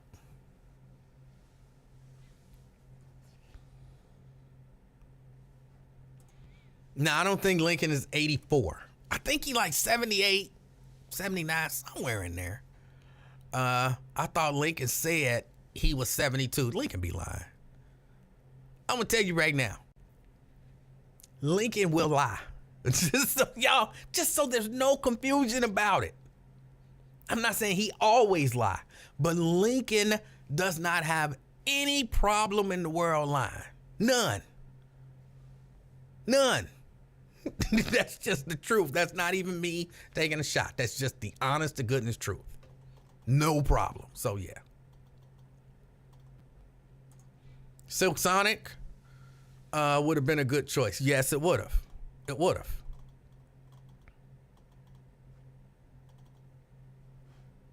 It would have.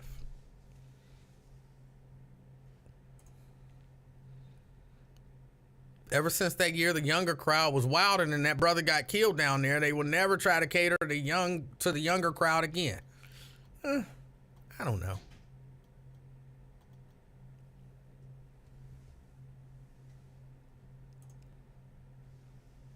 Jeannie says, you know that Lincoln is 72. I don't know that to be true. Just because he say it, don't make it so. I need to see a birth certificate or something. I'm pretty sure that brother's like 78, 76, 78. Somewhere in there.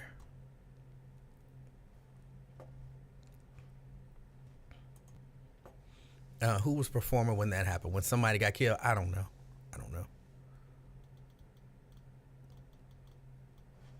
Tria said he should have asked his grandchildren who to have for the fest, or his great grandchildren. There should be somebody on the committee. I don't know if there's an actual committee. There should be somebody on the committee who's like somewhere between, I would say 30. 30 is a good age. 30 to 40, maybe somebody 40 to 50, and then, the rest of them.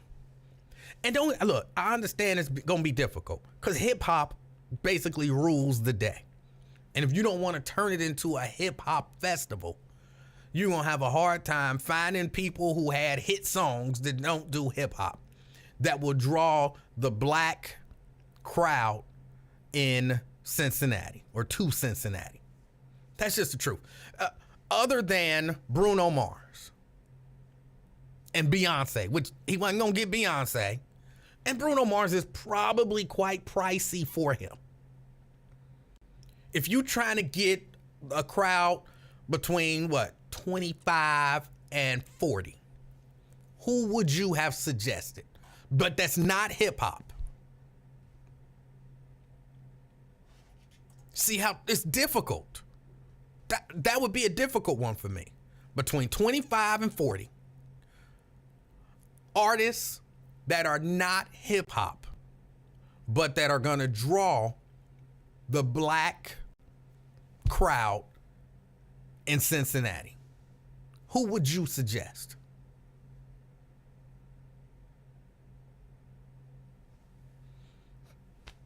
I don't know. I can't really think of nobody.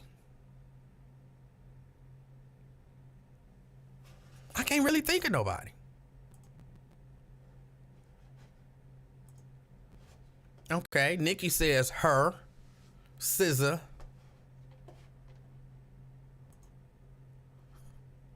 Somebody says Mariah Carey. Missy Elliott. I think Missy Elliott is a little bit out of there.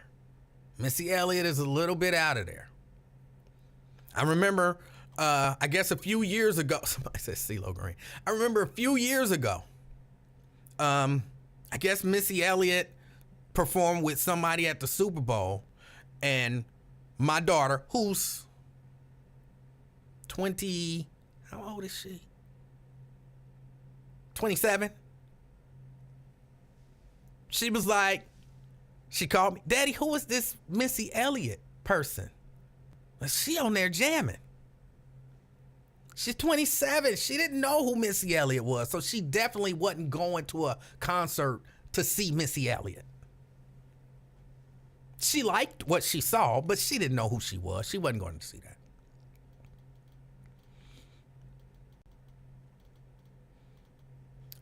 Lizzo. Okay. So we got 3 that I don't know. So we got SZA. We got her, which I've heard of her. We got SZA, who I've heard of. I don't know who Tim is. Who is Tim? Hold on, let me look it up. Is there an artist and or is that a typo? I'm Tim Singer. Tim's. It's a Nigerian singer. I don't know who that is. She might be hot. CeeLo Green, no. Missy Elliott, no. Maybe Lizzo. So y'all got 3 people. So y'all gonna do a festival with just 3 artists? Kirk Franklin. No.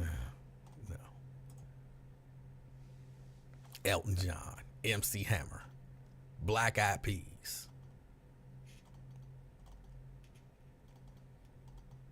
Keith Washington. Robert Glasper. I've heard that name.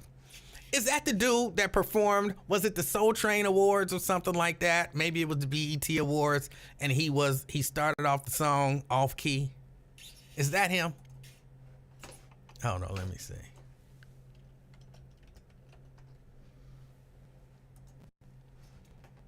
Oh no, I don't think that's him.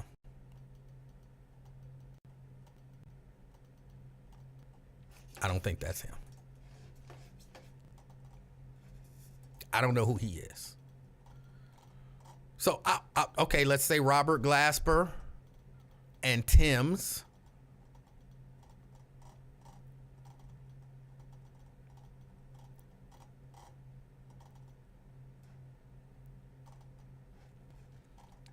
All right. Chloe Bailey. You would go to the festival, Angel, to see Chloe Bailey? I'm actually familiar with who that is.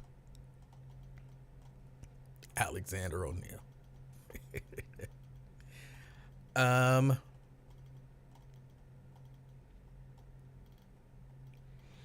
we're not just talking about people who have a following. Like, is that going to bring out the crowd that they want at the festival? For a younger audience, would these be artists for a younger audience?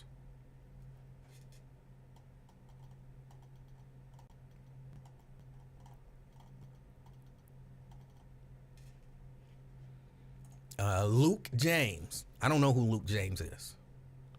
Again, I'm not, in that space anymore.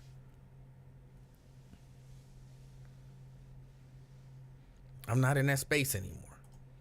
But of course, the point of me bringing that up is it's easy to say, oh, they don't want no young people. They should maybe cater to a younger crowd. They got Al Green and they should have her.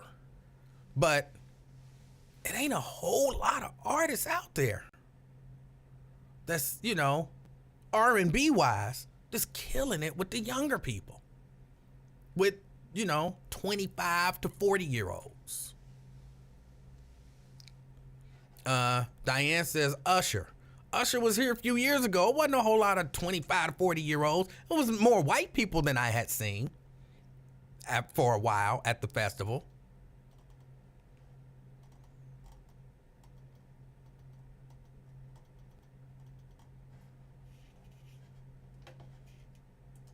Soraya. Do we have any 25 to 40-year-olds checking me out? If you're 25 to 40, put your hand up. Not physically where you are. Like send a hand up or a thumbs up or something like that emoji. Y'all know what I meant. If you're 25 to 40, putting your hand in the air.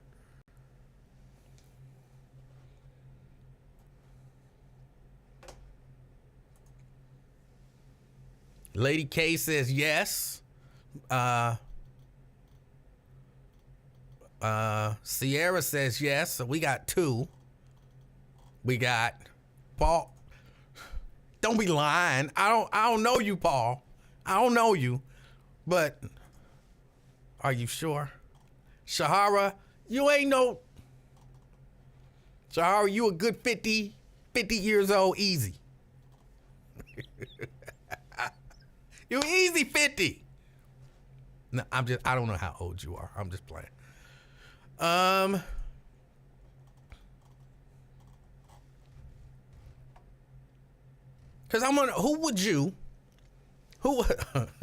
now everybody is 25 to 40. Everybody 25 to 40, cause I can't verify. Just like Lincoln is 72.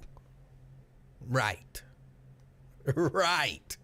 Stop it, y'all.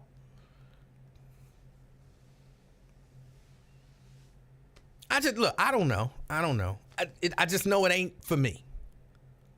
It ain't for me.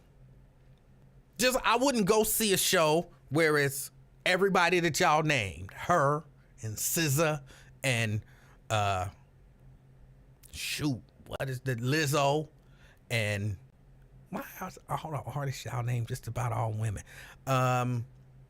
Whoever else. I wouldn't go see that show. I wouldn't. I don't know none of their stuff. So they would have to mix it up. Throw Al Green in there. I don't know. Her, SZA, Lizzo, and Al Green. That'd be a hell of a show. That'd be a hell of a show. And stick Jodeci in there. Stick Jodeci in there too. Oh. I don't know. I wouldn't know a Lizzo song if you play. And somebody told me she won a Grammy. I wouldn't know a Lizzo song if you played it for me right now. I would be like, okay, who was that? And you'd be like, that's Lizzo. And I'd be like, oh. And somebody said, I know you done heard some Lizzo songs. I probably have. I don't know that it's her. And I probably didn't like them, because if I like it, I'd be like, who is that?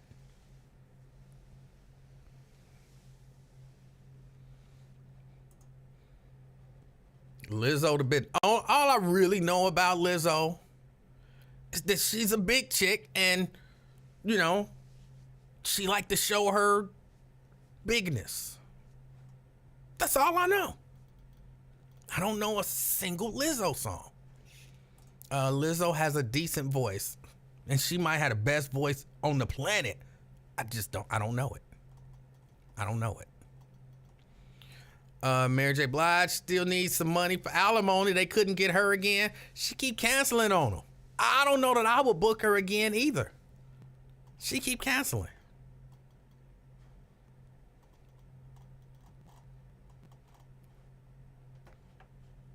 Nikki says she did win a Grammy. So did Robert Glasper. I definitely wouldn't know no Robert Glasper music. What does he sing?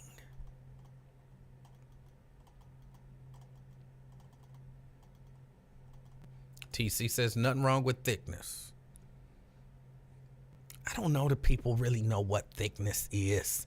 I mean, maybe my definition of thickness is different than other people's definition of thickness. Fat is not thick. Fat is fat. Thick is thick.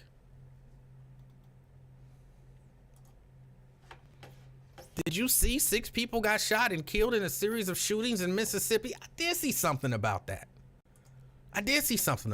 Yeah.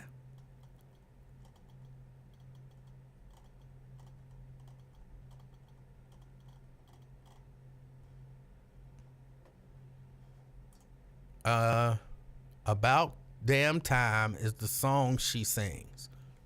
It's not ringing a bell. Not ringing a bell.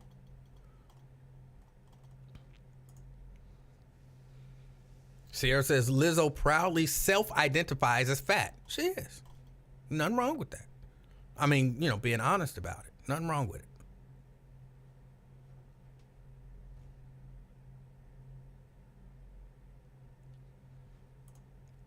There is thickness, and then there is fat. Let Bill Maher tell you about it. Tanya says they ran out of people willing to come. But and again, really, all I was bringing it up was to say, I see a lot of people hating Cincinnati, complaining about Cincinnati hating, which is weird. But I've seen a lot of people hating Cincinnati because people ain't loving the lineup. But I feel Joe Santangelo's pain in trying to put together a lineup that would bring in people. Young people.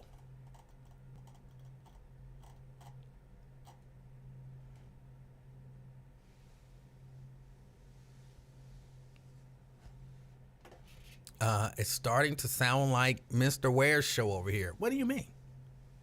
What do you mean? How so? How so? I'm not saying that it's a, which I have to tell you, I was so disappointed with y'all today.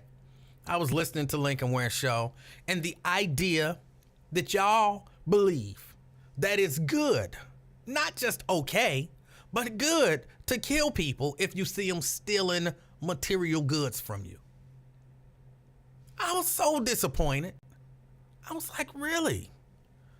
Number one, that sounds like something I would say. and then backtrack and say, nah, that's wrong. Like when I think about it, like, cause I would be thinking, I know what I would feel in the moment. But when I think about it, you know what I'm saying? Oh, he's stealing my phone. Kill him. Like, hold on, it's a phone, bro. It's a phone. It's not okay to kill somebody for stealing your phone. Yes, it is. He shouldn't be stealing the phone. If he wasn't stealing the phone, then he wouldn't have to worry about me killing him. Yeah, I understand the feeling when somebody is stealing from you, but when you really step back and you think about it, people shouldn't get killed for stealing stuff. Now, I understand, you know, what the dude was trying to steal the catalytic converter, I guess, at some point in the past, and the dude was an accident and they ended up getting killed. That's different. But that's not what they was talking about. That's not what they were. And when who was it? Karamia called in and basically said, do you value life? Do you not understand that life is more valuable than material things? And then everybody was like, get her off the line. She don't know what she talking about. She sound like a damn fool. And I'm like, okay, normally she sound like a damn fool. Because I think she's a damn fool. But in this particular case, she was on point. In this particular case, she was on point. It's not okay to kill people because they're taking material things. It's not. And y'all was like, yes, it is. Yes, it is. I was so disappointed. I was so disappointed. Because I expect better out of people than I expect out of me. And if I would think it and then have to backtrack and rethink it and come to my senses, I expect y'all to already have come to y'all senses. And then, you know what I'm saying? I just like, no, let me just be clear. So we saying it's okay to kill people for stealing stuff? And then people like, yeah, surely is. And I'm like, oh my God, what have we come to? What have we come to?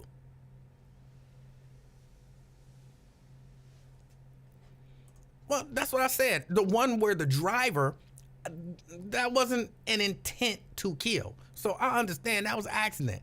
That's different, but that's not what people were talking about. People were saying if somebody steals something for you, it should be okay to kill them. People were like super duper clear about that.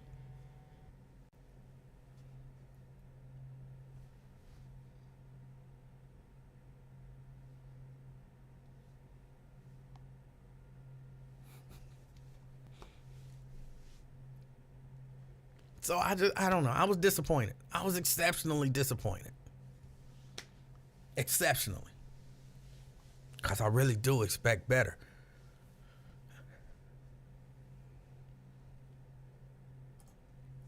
You heard Lincoln say he got what he deserved. And that's a terrible position to take. Terrible position to take. Now, again, situations matter. You know what I'm saying? If you break in my house to steal something, I just know you broke in my house. I don't know what you broke in my house for, and then you end up getting killed because I'm protecting my family. That's different. That's different.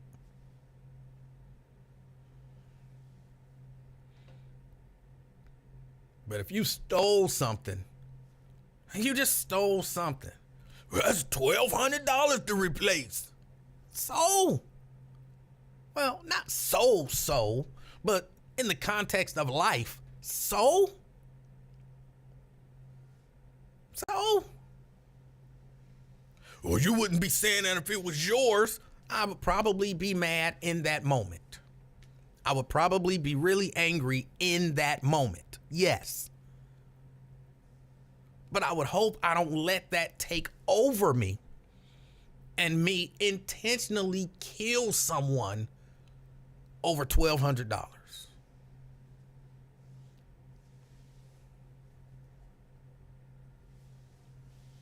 It's $1,200 to fix that. Shoot, if you got somebody steal $1,200 from you, you want to kill them too. God. Number one, why do y'all old men all talk like that? And number two, that don't make it okay.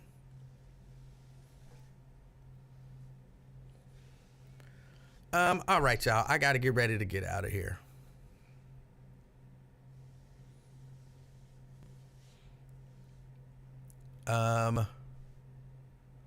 We saw him and a band, can't think of their name, a couple years ago in Sharon Woods. They were really good. That's on my YouTube channel as well. I don't know who you're talking about. But all right, go check out our YouTube channel. Somebody was really good. I appreciate y'all patience with me. I'm tempted to say I won't be here next week, but I will. But in the coming weeks, I can't stay late. I'm sorry, Sierra. I can't stay late. I actually am supposed to be somewhere at 5 o'clock. There's a rehearsal that I'm supposed to be at 5 o'clock, but they know I'll be late on Fridays because I do this. So in the coming weeks, one of these weeks, I'm gonna have to take off. I'm not sure exactly when, but I'm gonna have to take off because there's some stuff that I got to take care of. But I'll let y'all know when it is. Oh, wait a minute. Damn, I just tuned in, but when I heard you say that, Emanuel, it struck me because I was one of those that said, so what? But when I heard you say it, it sounded horrible. What in the world have we come to when I am the voice of reason? But it does sound horrible. It's horrible. And look, there's something to realizing that and then hopefully changing your mind. See, that's that whole wanting to be right. Like you heard it, it sounded horrible to you, but hopefully you want to be right. You don't want to be horrible. So you change your perspective on that. That's what wanting to be right is all about. So while y'all knock me for it, you always want to be right. I think we all should. We all should. No. I get what you're saying, Daryl. I don't have to explain. The show isn't the moneymaker, but I'm trying to like prep y'all in advance that in the coming weeks I'm gonna we'll call it a vacation. It'll be a working vacation for me, but we'll call it a vacation just so y'all know that it's coming. But I plan on being here next week. That project that I was working on this week that kept me late, we're done with that. So we start a new project now, and I have a little more time. So I should be on time every day next week. I should be. All right, I got to get ready to get out of here. Wyatt is up next. Check out Wyatt live. He's always got some good stuff. Look, whether you agree with Wyatt or whether you disagree with Wyatt, he's always got good topics. He always brings a perspective that you don't get everywhere. And, it's always a good conversation. So you definitely want to check out Wyatt. Probably happening right now over on Wyatt Live. Go check him out. Tell him I sent you. Yeah, really, type in there, Emanuel sent me. I think he'll get a kick out of that. All right, y'all. Got to get ready to get out of here. I hope you have an amazing weekend. Hope something life-changing happens. Until next time, it's been the Afternoon Experiment. My name is Emanuel Livingston. My title is still the King of Talk. I'm out, y'all. Peace.